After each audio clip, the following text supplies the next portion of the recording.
Higit kumulang 20 minuto ang aming binaybay mula Davao City patungong Samal Island.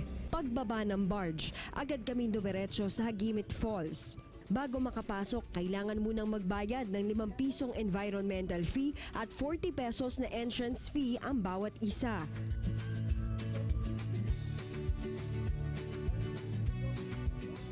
Nakasabay namin sa entrance ang pamilyang ito na mula pa sa Russia. Pahirapan ang pagbaba patungong falls dahil sa tarik ng hagdanan. Pero baliwala ito dahil sa taas pa lamang, kitang-kita na ang ganda ng tubig mula sa kabundukan.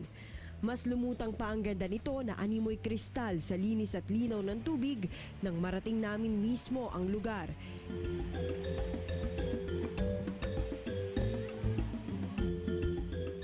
Siyempre, hindi ako nagpahuli, kabado man ay sinubukan ko ring mag-dive. At worth it naman ito.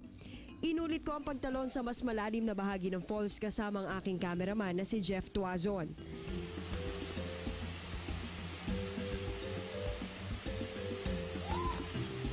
Hindi rin namin pinalampas ang tagong 123 cave para mag-spelunking.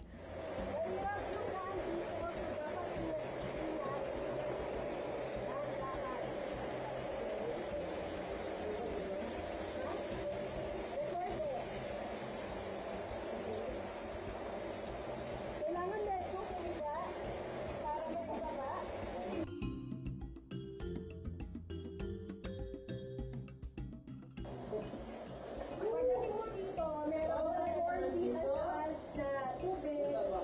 Tapos, maingat din dapat yung paglalakad mo kasi may mga bato sa baba. Ayan, maganda yung parang sculpture ng nature. Very natural lahat yan.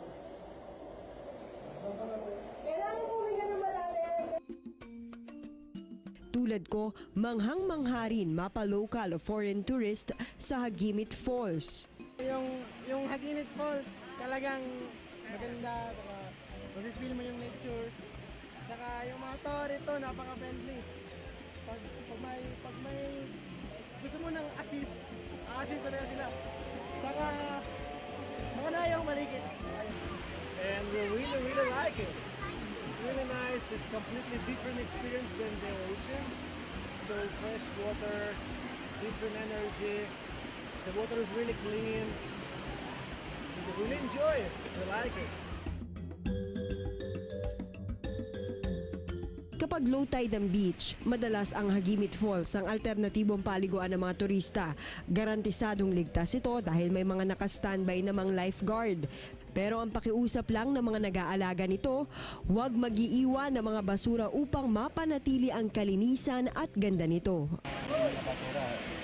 Pag may mga basura, mamatay yung mga, may isda kasi dito may mga eel o kasili, shrimp. Kaya dapat walang basura sa pool. Tayo na yung magbihis. Para sa PTV News, Ria Fernandez.